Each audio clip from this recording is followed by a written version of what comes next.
దక్ష ప్రజాపతి ఒక యజ్ఞాన్ని తలపెడతాడు. ఆ యజ్ఞానికి బ్రహ్మ, విష్ణువుతో సహా అందరు దేవతలు, ఋషుల్ని పిలుస్తారు, ఒక్క శివుణ్ణి తప్ప. తండ్రి యజ్ఞం చేస్తున్నాడని తెలుసుకున్న సతీదేవి ఆ యజ్ఞానికి వెళ్ళాలి అని అనుకుంటుంది. ఆ యజ్ఞానికి మనము వెళ్దాము అని శివుణ్ణి కోరుతుంది. అప్పుడు శివుడు, సతీ, మామ దక్షుడు మనల్ని అవమానించాలని ఈ యజ్ఞాన్ని తలబెట్టాడు. కానీ సతీదేవికి మనసంతా యజ్ఞం మీదనే ఉంది. చివరికి శివుణ్ణి వదిలేసి యజ్ఞానికి వెళ్తుంది. ఇక్కడ తన తల్లి, తోబుట్టువులు తప్ప ఎవరు పలకరించారు. అప్పుడు బాధిత తన తండ్రిని అడుగుతుంది.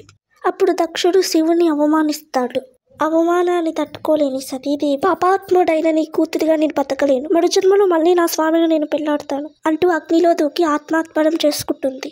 శివగణాలు అన్నీ వెళ్ళి శివుడికి చెప్పగా అప్పుడు కోపంతో తన వెంట్రుకలను నేలకేసి కొట్టక ఆ వెంట్రుకల నుండి వీరభద్రుడు మహంకాళి ఉద్భవించాడు. వెంటనే అక్కడికి వెళ్ళి అన్ని ధ్వంసం చేయమని చెప్పి వీరభద్రుడు, మహంకాళి, భూతగణాలు అందరూ అక్కడికి వెళ్ళి ధ్వంసం చేసి దక్షుని తలడానికి హోమగుండంలో పడేస్తాడు. అక్కడికి వచ్చిన పరమశివుడు కామేశ్వరిని అలా చూసి బాధతో తనని చేతుల్లోకి తీసుకొని ప్రచండ తాండవం చేస్తూ ముల్లోకాలు తిరుగుతూ ఉంటాడు పరమశివుడు.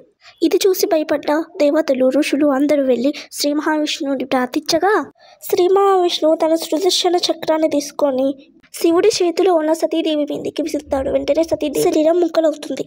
అసలు ఎందుకు దక్షుడు శివుని యజ్ఞానికి పిలవలేదు? సతీదేవి శరీర భాగాలు ఎక్కడ పడ్డాయి?